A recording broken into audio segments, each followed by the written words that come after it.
Dans le sud profond de la péninsule de l'Inde, là où la manière de vivre des gens est tellement différente de l'Occident que les Européens et les Américains qui viennent là ont l'impression de débarquer sur une autre planète, il existe un lieu sacré appelé Akasha Kshetra, le champ d'Akasha. Akasha est l'éther, l'espace, la vacuité. L'Akasha est décrit comme étant l'endroit que les quatre autres éléments ne peuvent atteindre. Akasha contient les quatre autres éléments, les contrôle, mais il est en dehors de ces quatre éléments et n'est jamais affecté par ces quatre éléments. L'Akasha Kshetra, le champ, le champ de l'Akasha, est le lieu où le Seigneur Shiva effectua la danse sacrée, l'Ananda Tandava, la danse de la félicité pour le bienfait du monde. Il dansa dans le hall de conscience, le Chit Sapa, et depuis lors, il danse. Jusqu'à aujourd'hui, au cours des siècles, un grand temple a été érigé autour de ce hall, et le toit du hall a été recouvert en or. Ce temple et les rituels qui y sont pratiqués par la communauté de prêtres qui y résident, cette communauté de prêtres qui sont les gardiens héréditaires depuis le jour où Shiva effectua sa danse sacrée, eh bien le temple est comme une carte de l'essence et du devenir du cosmos. Au travers de l'architecture du temple, au travers des rituels, on peut percevoir une doctrine universelle qui inclut la forme, le rythme et le processus. Si nous pouvions décoder et lire cette carte si ancienne, alors un chemin nouveau pourrait être tracé vers le trésor inattendu des Védas. Des textes anciens parlent d'une notion appelée Akasha Gamanam, le passage à travers l'espace. Ce passage peut être activé par une pratique spirituelle et l'application de certains mantras, de certains sons sacrés. L'absence de matérialité, la libération du corps, de l'emprise, du temps et de l'espace géométrique était quelque chose qui était du domaine du possible, grâce à cette ancienne science appelée les Védas. Mais pour nous qui vivons au temps des fusées et d'Internet, tout cela semble comme un rêve lointain. Nous doutons et nous rions même des accomplissements supposés de nos ancêtres. Nous imaginons qu'ils ont imaginé justement tout cela. Peut-être qu'ils avaient pris des drogues, mais il y a 250 ans, des choses comme la radio, la télévision et les voyages interplanétaires étaient quelque chose qui semblait impossible, ridicule même.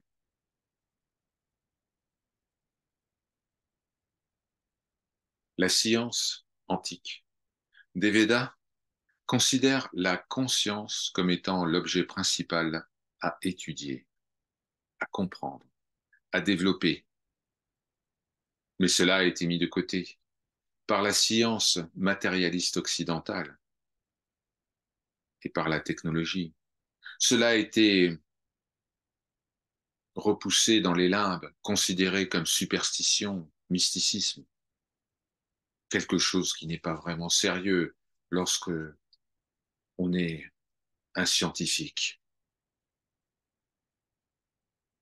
Nous pouvons nous demander, mais Que voulaient dire les anciens avec Akasha Gamanam, ce passage à travers l'espace? Que signifiait l'Akasha? Et quelle signification cette ancienne doctrine peut avoir pour nous qui vivons au XXIe siècle?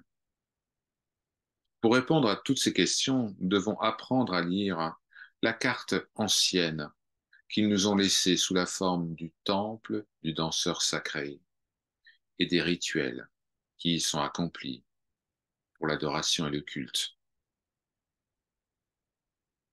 En Occident, on entend souvent la formule «la carte n'est pas le territoire», mais cela indique une approche dualiste, enracinée dans la matérialité. Pour la doctrine non duelle, holistique, du danseur divin, Shiva Nataraj, la carte est également le territoire. Au cœur du temple, nous trouvons ce hall de conscience. Cela ne fait pas référence à la conscience humaine d'un individu limité, mais cela fait référence à la conscience absolue, à cette conscience omniprésence, cosmique, d'où tous les phénomènes émergent. Dans la structure même du hall, nous trouvons, nous trouvons la symbolique de nombreux cycles cosmiques, de concepts exprimés au travers de la science des nombres. À l'intérieur du hall, nous trouvons les trois expressions essentielles de l'énergie cosmique, qui s'expriment sur un plan divin, transcendant. Cette première expression est la forme, c'est l'image du danseur divin, Shiva Nataraja. C'est aussi l'expression de la forme sans forme. C'est ce qu'on appelle le linga de cristal, le symbole de cristal. Et puis, c'est l'expression sous forme abstraite, un mantra mystérieux et sacré.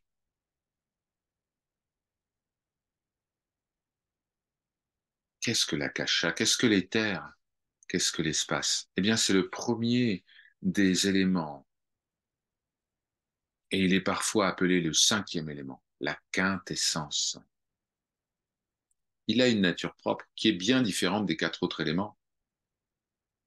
Il est matériel, certes, mais il se distingue de par ses qualités et de par son mode de fonctionnement dans l'univers. Cela est exprimé par les structures du temple, par exemple, par la série de cours intérieurs, les 5 cours intérieurs ou les prakaras, qui sont construits autour du hall central. La doctrine, la connaissance, explique que les éléments ont été engendrés les uns par rapport aux autres. Ils ont surgi d'un plan transcendant et ils ont produit l'univers matériel. Le premier élément qui est apparu est l'akasha, le deuxième, l'air. Et puis de l'air a surgi le feu, et du feu a émergé l'eau, et puis l'eau a produit la terre. Cela est exprimé par l'architecture du temple, au travers des 5 cercles qui sont constitués autour du hall. Le premier cercle, le premier prakara, entoure, entoure le Saint des Saints, autour du hall de conscience. Il est directement sous le toit doré. Il est appelé le Pranava Prakara. Et c'est là que nous trouvons à la fois l'akasha, l'éther, et le son primordial, le son sacré. Om. Seuls les prêtres, seuls les prêtres peuvent pénétrer dans ce lieu. La seconde cour qui entoure le hall et qui est à l'air libre représente évidemment l'élément air. Tous les cercles, tous les emplacements sont délimités par des murs de granit. Mais on peut passer d'une cour à une autre par l'intermédiaire de grandes portes. Autour du cercle de l'air, nous trouvons le cercle du feu. Il est couvert. On peut quitter ce cercle de feu en gravissant 21 marches et au travers d'une porte gigantesque. Nous sommes maintenant dans la quatrième cour, le quatrième parvis, où nous trouvons le réservoir sacré du temple. Cela représente évidemment l'élément eau.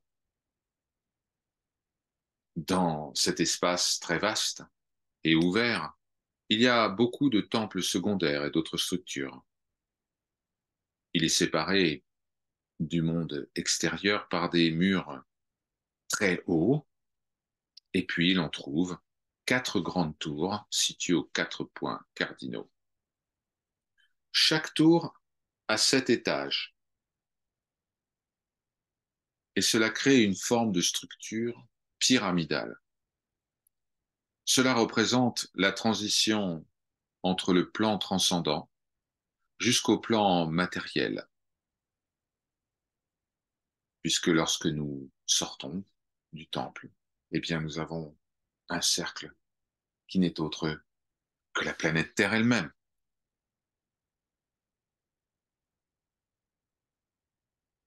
Le Pranava Prakara, ce cercle le plus intérieur, ce parvis le plus intérieur qui est situé à l'intérieur justement du hall de conscience et qui représente à la fois l'akasha et le son Om, montre le caractère absolument unique de l'éther, de l'akasha. Bien qu'il soit matériel, il est intimement connecté au plan transcendant de la conscience absolue. Les textes anciens disent Akasha Shariram Brahma. L'akasha est le corps de Brahma. L'éther est un peu comme le vêtement du soi, ou on peut dire que le soi s'incarne dans l'éther. Brahman est la conscience absolue, qui existe par elle-même. On dit de cette conscience absolue qu'elle est différente de tout ce qui est connu, et elle est même différente de ce qui est inconnu. Elle est même au-delà du plan transcendant, inconditionné, sans attribut, inconnaissable. En même temps, elle pénètre toute chose, et elle est incarnée sur le plan matériel par l'éther, l'akasha. Ce que nous pouvons connaître de l'éther, de l'akasha, qui est aussi connu, compris comme espace ou comme vacuité, est un reflet de ce qui se joue en science, par exemple. Alors que les 4 autres éléments peuvent être décrits sous forme d'atomes, de particules, l'akasha est sans particules. Il est un, il est indivisible, il est omniprésent. Comme il n'est pas divisible, il est un, il ne peut produire aucune concentration, aucune agglomération de force. Donc, il ne crée pas d'obstruction, de blocage, de contraction. Une de ses caractéristiques est qu'il peut se déplacer dans toutes les directions. Il est considéré comme le véhicule de la vie et de la conscience. L'akasha, en tant qu'élément matériel, a un aspect subtil, sukshma, qu'on appelle aussi qualité, guna, attribut. Et cet élément subtil qui est lié à l'akasha est le son, particulièrement le son cosmique, Om, la vibration primordiale. Dans le hall intérieur, dans le parvis le plus intime, celui qui est situé dans le hall de conscience,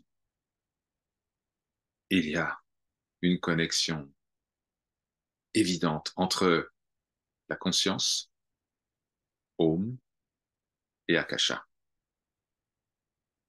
Alors, de quelle manière ce modèle cosmologique ancien est pertinent pour nous au XXIe siècle. Le succès de la science matérialiste a expliqué un certain nombre de phénomènes qui étaient auparavant considérés comme très mystérieux, et l'application de la technologie pour améliorer les conditions de vie de l'humanité, eh bien, ont rejeté dans les limbes tous les autres systèmes de pensée. Comme toutes les doctrines traditionnelles de l'Antiquité étaient dirigées vers une compréhension des mondes non matériels, de l'esprit et de la conscience, eh bien tout cela a perdu sa centralité au sein des civilisations. Et maintenant, tout cela est considéré comme mysticisme, ésotérisme. Mais est-ce que ça veut dire que ces doctrines étaient erronées, qu'elles étaient pure illusion, qu'elles étaient superstitions? Nous ne pensons pas cela. Et nous allons démontrer pourquoi. Afin de réaliser la profondeur de la connaissance de nos ancêtres, afin de comprendre cela, il est nécessaire de garder à l'esprit deux sujets essentiels. Le but des sages de la tradition védique était l'éveil de la conscience, rien d'autre. Et leur mode de pensée était totalement différent de celui de la civilisation matérialiste occidentale. La science matérialiste et la technologie veulent comprendre et donc contrôler le monde de la matière et de l'énergie. En conséquence, les moyens d'expression des sages de la tradition védique étaient complètement différents de ceux que nous connaissons aujourd'hui.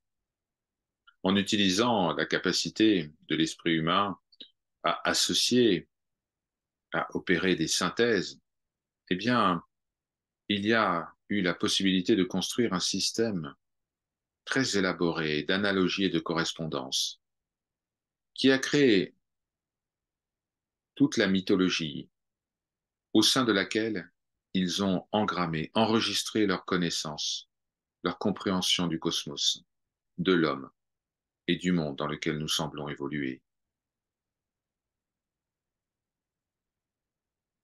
La plus ancienne, la plus complète des traditions, toujours pratiquées aujourd'hui, grâce à une transmission orale ininterrompue, eh bien, ce sont les Védas.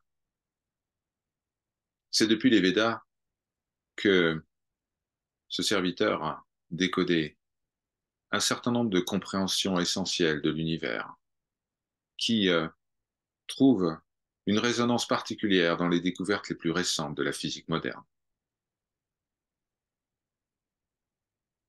En conséquence, nous pouvons nous poser la question de savoir si les anciens sages étaient capables de connaître tout cela au travers de la vision, mais s'il n'y avait pas d'autres sources de connaissances cachées dans les mythes,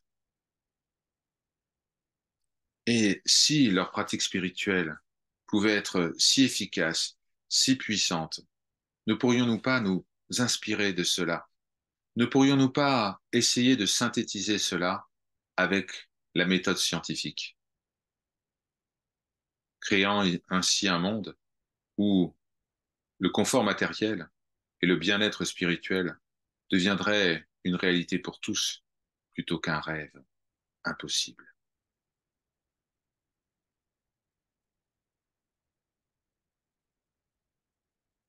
Om